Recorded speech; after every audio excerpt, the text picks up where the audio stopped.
বলিউডের রূপালী পর্দার চাকচিক্য আর আভিজাত্যের আড়ালে রণবীর কাপুরের বেড়ে ওঠার গল্পটা ছিল ভীষণ সাদামাটা। তারকা সন্তান হিসেবে বাড়তি সুযোগ সুবিধার বদলে পরিশ্রমের পথই বেছে নিয়েছিলেন তিনি।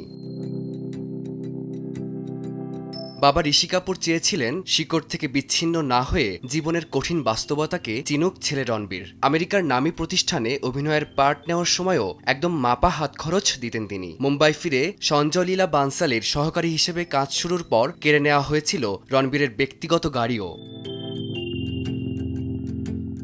ছেলেকে মানুষের জীবন কাছ থেকে দেখার ব্যবস্থা করেছিলেন ঋষি কাপুর। নিজের উপার্জনের টাকায় শখ পূরণের যে তাগিদ তা সঞ্চার করতেই একসময় হাত খরচও পুরোপুরি বন্ধ করে দিয়েছিলেন বর্ষিয়ান এই অভিনেতা।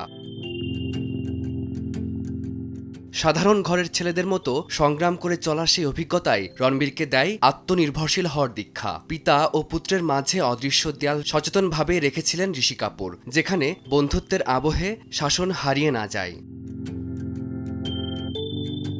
সে সময় বাবাকে কঠোর মনে হলেও রণবীরের বর্তমান উপলব্ধি সেই শাসনের বেড়াজালে প্রথাগত বন্ধুত্বের চেয়েও শৃঙ্খলার বন্ধন তাকে বলিউডের প্রতিযোগিতামূলক বাজারে নিজের যোগ্যতায় টিকে থাকতে সাহায্য করেছে। ফারদিন মাঝার, সময় সংবাদ।